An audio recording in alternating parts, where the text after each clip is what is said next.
Hey guys, I hope you are all doing great and welcome to tuts and updates. And మీ అందరికీ తెలిసిందే, previous వీడియోలో CUET PG 2024 గురించి డీటెయిల్గా discuss చేసాం. అయితే ప్రీవియస్ వీడియో కింద కామెంట్ సెక్షన్గా మీరు చెక్ చేసినట్టయితే మేజర్గా టెస్ట్ పేపర్స్ గురించి అండ్ ఫీ డీటెయిల్స్ గురించి కామన్ క్వశ్చన్స్ అయితే ఉన్నాయి. సో వాటికి సంబంధించి స్పెషల్గా ఈ వీడియోలో క్లియర్గా డిస్కస్ చేద్దాం. ఫస్ట్లీ టెస్ట్ పేపర్స్ విషయానికి వచ్చినట్టయితే ప్రీవియస్ వీడియోలోనే నేను స్పెసిఫిక్గా ఈ టెస్ట్ పేపర్స్ గురించి స్ట్రెస్ చేస్తూ చెప్పాను. అయినా సరే చాలామందికి చాలా డౌట్స్ అయితే ఉన్నాయి. సో ఆ డౌట్స్ అన్నీ క్లియర్ అయ్యే విధంగా ఇప్పుడు ఇంకొకసారి డిస్కస్ చేద్దాం. ఫస్ట్లీ మీరు చేయాల్సిందల్లా అఫీషియల్ వెబ్సైట్ ఓపెన్ చేయండి. ఓపెన్ చేసిన తర్వాత కోర్సెస్ ట్యాబ్లోకి వెళ్ళేసి మీకు కావాల్సిన కోర్స్ ఏంటి అనేది మీరు సెలెక్ట్ చేసి సెర్చ్ చేయండి. సో సెర్చ్ చేసినట్టయితే ఆ కోర్స్ని ఆఫర్ చేస్తున్న యూనివర్సిటీ నేమ్స్ అన్నీ కూడా అక్కడ డిస్ప్లే అవుతాయి. సో మనం అప్లికేషన్ ఫామ్ ఫిల్ చేసేటప్పుడు తీసుకోవాల్సిన ఫస్ట్ స్టెప్ ఏంటి అంటే మనం జాయిన్ అవుదాం అనుకుంటున్న కోర్స్ ఏంటి అనేది ఫిక్స్ అవ్వాలి. అండ్ దాంతోపాటు ఏ యూనివర్సిటీస్కి మనం అప్లై చేయాలనుకుంటున్నాం అనేది ఫిక్స్ అవ్వాలి. సో ఇక్కడ మనం జాయిన్ అవుదాం అనుకుంటున్న ఆ స్పెసిఫిక్ కోర్స్ని ఏ యూనివర్సిటీ మనకి ఆఫర్ చేస్తుంది అన్న విషయం తెలుసుకోవాలి అంటే ఇందాక చెప్పినట్టు ఈ కోర్సెస్ ట్యాబ్లోకి వచ్చేసి మనకి కావాల్సిన కోర్సుని కానీ మనం సెర్చ్ చేసినట్టయితే ఆ పర్టికులర్ కోర్స్ని ఆఫర్ చేస్తున్న యూనివర్సిటీస్ నేమ్స్ అన్నీ కూడా ఇక్కడ డిస్ప్లే అవుతాయి. సో నేను ఇక్కడ ఎగ్జాంపుల్ కోసం మైక్రోబయాలజీ అని అయితే సెర్చ్ చేశాను. సో సెర్చ్ చేయగానే మైక్రోబయాలజీకి సంబంధించిన ఈ కోర్స్ ఏదైతే ఉందో దాన్ని ఆఫర్ చేస్తున్న యూనివర్సిటీస్ అన్నీ కూడా ఇక్కడ డిస్ప్లే అయ్యాయి. సో ఇప్పుడు నేను చేయాల్సిందల్లా నా ఈ పర్టికులర్ కోర్స్కి సంబంధించి నేను ఏ యూనివర్సిటీలో అడ్మిషన్ పొందాలనుకుంటున్నాను అనేది ఫిక్స్ అయ్యి అక్కడ ఆ యూనివర్సిటీ నేమ్ని నేను నోట్ చేసుకోవాలి.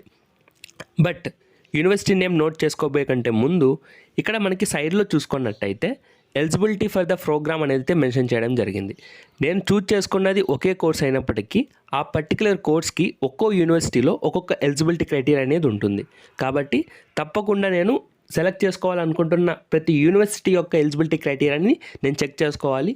వన్స్ నేను ఎలిజిబుల్ అవుతాను అన్నట్టయితే మాత్రమే నేను ఆ పర్టికులర్ యూనివర్సిటీని నా యొక్క అప్లికేషన్ ఫామ్లో సెలెక్ట్ చేసుకోవాలి. కాబట్టి మైక్రోబయాలజీకి సంబంధించి ఫర్ సపోజ్ నేను అస్సాం యూనివర్సిటీకి అప్లై చేద్దాం అనుకుంటున్నట్టయితే ఇక్కడ చూసుకున్నట్టయితే క్యాండిడేట్ హూ హ్యావ్ పాస్డ్ ఉంది కదా. సో ఇక్కడ మెన్షన్ చేసిన ఈ ఎలిజిబిలిటీ క్రైటీరియాని నేను మీట్ అవుతున్నానా లేదా అని కన్ఫర్మ్ చేసుకుంటాను.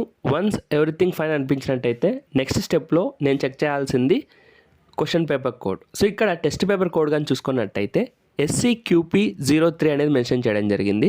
సో నేను తప్పకుండా SCQP03 యొక్క టెస్ట్ పేపర్ని CUETలో అటెంప్ట్ ఇచ్చినట్టయితే మాత్రమే నేను అస్సాం యూనివర్సిటీలో మైక్రోబయాలజీకి ఎలిజిబుల్ అవుతాను. సేమ్ ఇదే ప్రాసెస్లో మీరు ప్రతి యూనివర్సిటీకి కూడా చెక్ చేయవచ్చు.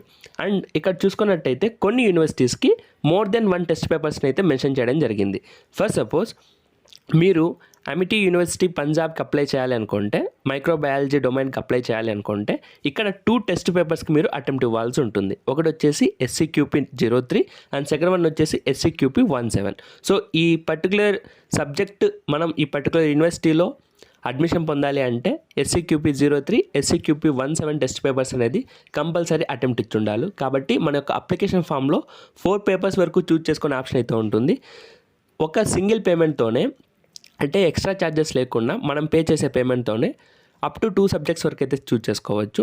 అండ్ ఇంకా ఎక్స్ట్రా సబ్జెక్ట్స్ కనుక కావాలి అన్నట్టయితే లైక్ 3 or 4 సబ్జెక్ట్స్ మనం చూజ్ చేయాలి అన్నట్టయితే మరి ఎక్స్ట్రా అమౌంట్ పే చేసి మనం సబ్జెక్ట్స్ అయితే చూజ్ చేసుకోవచ్చు. ఫస్ట్ సపోజ్ ఇక్కడ చూసుకున్నట్టయితే మార్వాడ్ యూనివర్సిటీలో MSc మైక్రోబయాలజీకి సంబంధించి అడ్మిషన్ పొందాలి అంటే తప్పకుండా CUET అప్లికేషన్ ఫామ్లో ఇక్కడ మెన్షన్ చేసిన ఈ 2 టెస్ట్ పేపర్స్ని నేను సెలెక్ట్ చేసుకోవాలి. లైక్ SCQP03, SCQP17ని చూజ్ చేసుకొని CUETలో వీటికి అటెంప్ట్ అనేది ఇవ్వాల్సి ఉంటుంది. అటెంప్ట్ ఇస్తేనే నేను MSc మైక్రోబయాలజీకి సంబంధించి మార్వాడ్ యూనివర్సిటీలో అడ్మిషన్కి అనేది ఎలిజిబుల్ అవుతాను.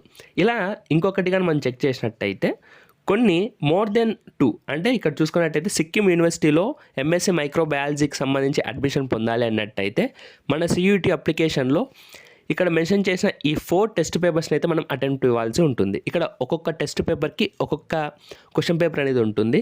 సో సిలబస్ అనేది కాస్త స్లైట్లీ చేంజెస్ అయితే ఉంటాయి. బట్ మనం సిక్కిం యూనివర్సిటీలో మైక్రోబయాలజీలో అడ్మిషన్ పొందాలి అంటే తప్పకుండా ఈ 4 టెస్ట్ పేపర్స్కి మనం అటెంప్ట్ అనేది ఇవ్వాల్సి ఉంటుంది.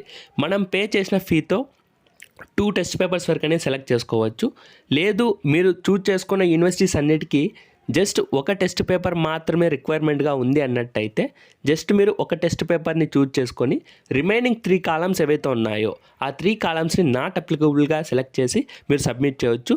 లేదు ఇప్పుడు డిస్కస్ చేసినట్టు మీరు చూజ్ చేసుకున్న యూనివర్సిటీలో ఒక్కో యూనివర్సిటీకి ఒక్కొక్క టెస్ట్ పేపర్ మెన్షన్ చేశారు, లేదంటే more than 2 more than 3 mention చేశారు అన్నట్టయితే మనకు అక్కడ 4 ఆప్షన్స్ ఉన్నాయి కదా. సో 4 ఆప్షన్స్లో ఇక్కడ మెన్షన్ చేసినట్టు ఏవైతే టెస్ట్ పేపర్స్ ఉన్నాయో వాటిని మనం సెలెక్ట్ చేసుకొని ఆ యొక్క టెస్ట్ పేపర్స్కి అటెంప్ట్ అనేది ఇవ్వాల్సి ఉంటుంది. సో సిక్కిం యూనివర్సిటీలో నేను ఎంఎస్సి మైక్రోబయాలజీలో జాయిన్ అవ్వాలి అంటే ఇక్కడ మెన్షన్ చేసిన ఈ 4 టెస్ట్ పేపర్స్ని నా యొక్క సియూటీ అప్లికేషన్ ఫామ్లో చూజ్ చేసుకొని ఆ పర్టికులర్ టెస్ట్ పేపర్స్కి సంబంధించిన సిలబస్ నేను ప్రిపేర్ అయ్యి ఎగ్జామినేషన్ అనేది అటెంప్ట్ ఇవ్వాల్సి ఉంటుంది.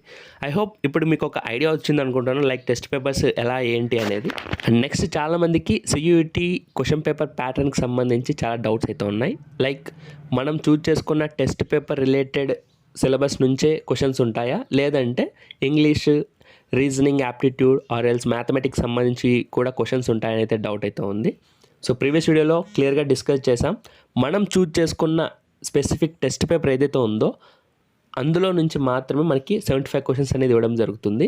మీకు క్లియర్ ఐడియా రావాలన్నట్టయితే ఒకసారి మోడల్ పేపర్స్ చెక్ చేయండి.